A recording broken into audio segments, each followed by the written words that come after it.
O Foro de São Paulo, organização criminosa, criada em 90 por Fidel Castro, Lula e Chávez, para difundir e implementar o socialismo na América Latina, ainda continua vivo e tem que ser combatido. Meu país esteve muito próximo do socialismo, o que nos colocou numa situação de corrupção generalizada, grave recessão econômica, altas taxas de criminalidade e de ataques ininterruptos aos valores familiares e religiosos que formam nossas tradições. A história nos mostra que já nos anos 60, agentes cubanos foram enviados a diversos países para colaborar com a implementação de ditaduras. Há poucas décadas, tentaram mudar o regime brasileiro e de outros países da América Latina. Foram derrotados. Civis e militares brasileiros foram mortos e outros tantos tiveram suas reputações destruídas, mas vencemos aquela guerra e resguardamos nossa liberdade. Na Venezuela, ex-agentes do regime cubano, levados por Hugo Chávez, também chegaram e hoje são aproximadamente 60 mil que controlam e interferem em todas as áreas da sociedade local, principalmente na inteligência e na defesa. A Venezuela, outrora um país pujante e democrático, hoje experimenta a crueldade do socialismo. O socialismo está dando certo na Venezuela. Todos estão pobres e sem liberdade. Daniel Ortega, presidente da Nicarágua, e sua companheira Rosário, querido companheiro Alarcón, representando aqui o extraordinário povo cubano, querido companheiro Maduro, chanceler da Venezuela, queridos companheiros latino-americanos e convidados para essa 17ª reunião no Fórum de São Paulo. E eu lembro quando tivemos a ideia de construir o Fórum de São Paulo. Em 1985, eu fiz uma entrevista para um jornal brasileiro e eu dizia que não era possível um metalúrgico chegar à presidência pelo voto e disputando democraticamente uma eleição. 4 anos depois, terminei as eleições com 47% dos votos. O PT saiu muito fortalecido daquela eleição. Os partidos de esquerda que estão aqui, brasileiros, não sei se estão todos, mas o PCdoB, o PSB, não sei se está o PDT, que estiveram juntos comigo, todos nós saímos fortalecidos. E aí veio a ideia, conversando com os companheiros cubanos no primeiro momento, de fazermos uma reunião da esquerda latino-americana. E fizemos, em junho de 1990, a nossa primeira reunião. Havia, meu querido Maduro, um processo de desconfiança muito grande entre toda a esquerda latino-americana. Nós não tínhamos ainda aprendido uma lição básica que poderia permitir que a esquerda chegasse ao poder. Nós temos um grande educador brasileiro que já morreu, Paulo Freire, e ele dizia: juntar os diferentes para derrotar os antagônicos.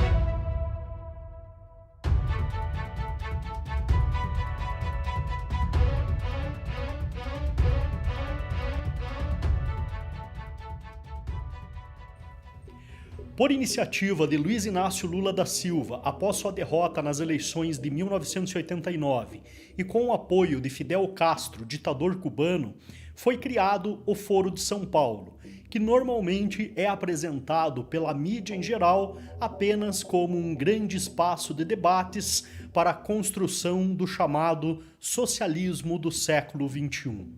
Porém, basta acompanharmos suas palestras públicas que já podemos perceber que o objetivo não é esse. Essa é uma organização que oferece um risco real à democracia de toda a América Latina. e seus verdadeiros debates e acordos não acontecem em público, em salões, em eventos. Eles acontecem nos bastidores. O Foro de São Paulo é apenas uma justificativa para legitimar encontros de ditadores, partidos comunistas da América Latina e Caribe, organizações criminosas, narcotraficantes, guerrilheiros e terroristas. Nesse vídeo você vai descobrir a verdadeira história do Foro de São Paulo, aquela que não é contada pela grande mídia e muito menos ensinada nas universidades. No início, as reuniões do Foro de São Paulo contavam com cerca de 60 partidos de esquerda. Entre eles estavam os três grandes da época. O Partido Comunista de Cuba, liderado pelo ditador Fidel Castro. A Frente Sandinista de Libertação Nacional, FSLN, da Nicarágua, liderada pelo ditador Daniel Ortega. E o Partido dos Trabalhadores, PT, liderado no Brasil por Luiz Inácio Lula da Silva. Mas também contava com grandes nomes da esquerda em outros países da América Latina, que chegariam ao poder nos anos seguintes com o apoio dos membros do Fórum. Hugo Chávez, que ainda jovem, foi infiltrado no exército venezuelano por seu irmão Adán Chávez, líder do grupo Terceiro Caminho, antigo grupo terrorista Forças Armadas de Libertação Nacional, havia acabado de ser libertado da prisão após uma tentativa de golpe na Venezuela e, através do Foro de São Paulo, conseguiu o apoio que precisava para retornar ao cenário político, desta vez concorrendo democraticamente à presidência.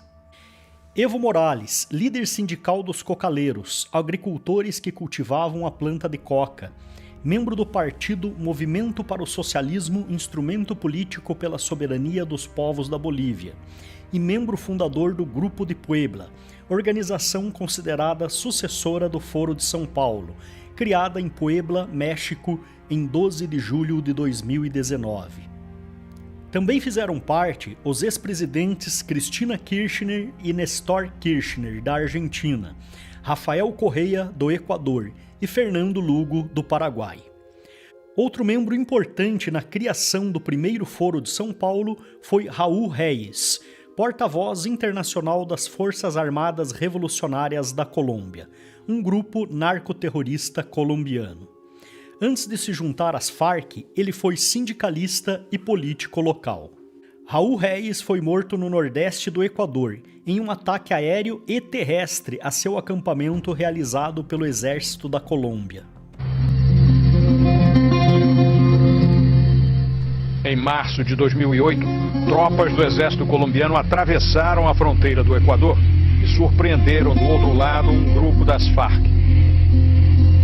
Entre eles, um dos 7 altos dirigentes da organização clandestina, o líder guerrilheiro Luiz Edgar Devia Silva, nome de guerra Raul Reyes. Ele se encarregava das relações internacionais das Farc, contatos com governos e simpatizantes estrangeiros. Reyes, ou Devia, morreu no confronto com as tropas.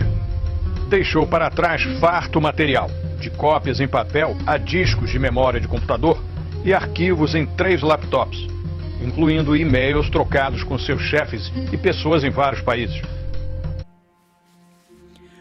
O governo colombiano entregou o material apreendido com Reyes à Interpol para garantir a autenticidade e depois encaminhou para um dos mais conceituados centros de pesquisa no mundo, o Instituto Internacional de Estudos Estratégicos de Londres, que após 2 anos de análise, produziu um dossiê que confirmou que o presidente da Venezuela, Hugo Chávez, financiava as Farc em troca de treinamento militar para seus militantes chavistas. O documento também afirma que $400 mil foram doados pelas Farc para a campanha eleitoral do então presidente do Equador, Rafael Correa, membro do Foro de São Paulo. No material encontrado com Reyes, também mostrava o relacionamento das Farc com o Partido dos Trabalhadores no Brasil e esforços do governo Lula para não prejudicar Chávez. Os analistas responsáveis pelo relatório demonstraram também a importância do Brasil para as Farc como um território para a movimentação de gente e dinheiro da organização. Nesse vídeo, Hugo Chávez confessa ter conhecido o presidente Lula e Raul Reyes, cuja morte ele lamenta furiosamente. Las noticias, noticieros del mundo y de aquí de Venezuela pues también mataron al número 2 de la FARC, Raúl Reyes. Ayer recorrió el mundo, todo el día estuvo esta noticia. Diario Vea, asesinado con misil, Raúl Reyes en territorio ecuatoriano. Golpe contundente a la FARC, dice el Nacional. El Universal dice, Raúl Reyes delató posición al usar su teléfono satelital, con una infografía, y en todas la foto de este comandante revolucionario que fue Raúl Reyes. El diario Panorama, abatido Raúl Reyes, segundo jefe de la FARC. Anoche CNN se estaba dando un banquete, y además lanzando sobre el asesinado líder infamias, festejando la muerte. Nosotros rendimos tributo a un buen revolucionario que fue Raúl Reyes. Lo conocí personalmente. Recuerdo cuando salí de prisión en 1994 y andaban por estas calles de Caracas, esta plaza Caracas y estos barrios y aquellos pueblos. Yo recibí la invitación para asistir en 1995 al Foro de San Pablo, que se instaló aquel año en San Salvador. La invitación me la hizo un buen amigo, comandante revolucionario, fallecido hace poco, Shafiq Handal. Y allá fui a parar, a San Salvador. Y una de las personas a las que conocí fue, en aquella ocasión yo conocí a Lula, entre otros. Quando o Foro de São Paulo foi criado por Lula e Fidel Castro em 4 de julho de 1990, só um dos grupos fundadores da entidade estava no poder, o Partido Comunista Cubano. 18 anos depois, já tinham eleito presidentes em 15 países, entre eles Brasil, Argentina, Uruguai, Chile, Paraguai, Bolívia, Equador, Venezuela e Nicarágua. E seus representantes já lideravam ou integravam diretamente também outros governos.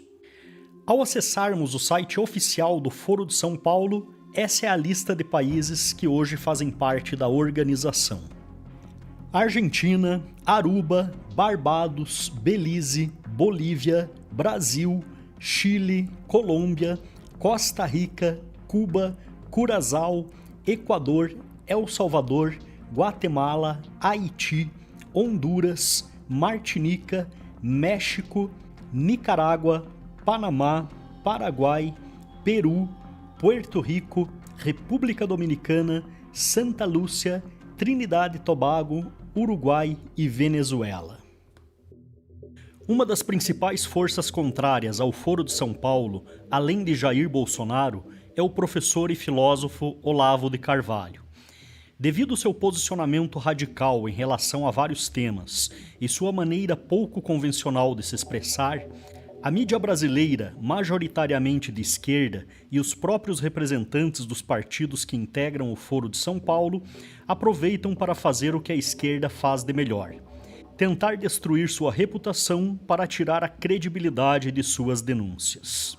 Assim como Olavo de Carvalho, nos últimos anos, muitos jornalistas, políticos e diversas outras pessoas, tanto no Brasil como no exterior, passaram a denunciar o Foro de São Paulo, mas sempre acabam sendo rotulados como teóricos da conspiração. Eu estou falando disso desde a década de 90. O Foro de São Paulo é a maior organização política que já existiu no continente latino-americano.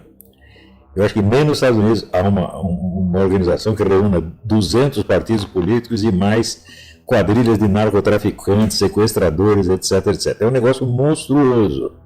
E eu estou levantando esse problema desde a década de 90, para jornalistas e para um público de militares. Na época, os militares reconheceram até algum mérito que eu estava fazendo, até me deram a medalha do pacificador por isso. Eu já naquela época explicava o seguinte, que a ascensão do PT não teria características evidentes, vamos dizer, visíveis, de um partido socialista no poder, porque a função do do PT no poder era fornecer dinheiro para o movimento comunista no restante da América Latina. Eu já dizia isso desde a década de 90, por análise que eu fiz, estava muito claro que o negócio seria esse. Quando o Lula ganhou um prêmio do Fórum de Davos por sua adesão ao capitalismo, e na mesma semana um prêmio do Foro de São Paulo pela sua fidelidade ao comunismo, estava tudo explicado nesse ponto. Ele era, quer dizer, pró-capitalista para dentro e comunista para fora, chegando por isso a fazer aquilo que as Farc reconheceram e homenagearam por isso, salvar o movimento comunista na América Latina. Foi isso que ele fez com o dinheiro do Brasil. Há 26 anos, o Fórum de São Paulo tem sido uma referência fundamental da América Latina na defesa da democracia e da transformação social. Desde que nos reunimos pela primeira vez em São Paulo, em 1990, conquistamos grandes avanços em nossos países. Vencemos eleições difíceis, aprovamos leis muito mais democráticas, apostamos na participação política das classes populares e promovemos transformações sociais de grande envergadura, livrando da pobreza e da exclusão milhões e milhões de pessoas. Em pouco mais de uma década, a América Latina mudou para melhor sob a liderança de partidos que integram o Fórum de São Paulo. Além disso, o Fórum de São Paulo contribuiu decisivamente para o diálogo e a cooperação entre nossos povos e países. Contra fatos não há argumentos. Por mais que grande parte da mídia e também dos representantes dos partidos de esquerda continuem insistindo em negar, o Foro de São Paulo é uma reunião de ditadores e organizações criminosas com o objetivo único de conquistar o poder na América Latina. Em todos os países em que eles conseguiram cumprir esse objetivo, o resultado foi muito parecido. Crise, miséria, caos, perseguição política e a perda dos direitos de liberdade de expressão. Sempre mantendo um falso discurso democrático, aonde eles assumem um poder e implantam suas ditaduras socialistas. E o Brasil, durante os governos do PT, foi um dos maiores financiadores desse projeto. E não é novidade para ninguém que usou dinheiro público para isso. Praticamente todos os partidos e políticos, tanto de esquerda quanto de centro-esquerda do país, estão direta ou indiretamente ligados ao grupo que comanda o Foro de São Paulo. Esse documentário é apenas um pequeno resumo de tudo o que significa essa organização e do perigo que ela representa para a liberdade de nossa nação. Espero que você tenha gostado do nosso conteúdo e eu peço que, para que a gente possa continuar produzindo mais documentários como esse, você colabore apenas compartilhando esse vídeo com todos os seus contatos e se inscrevendo em nosso canal.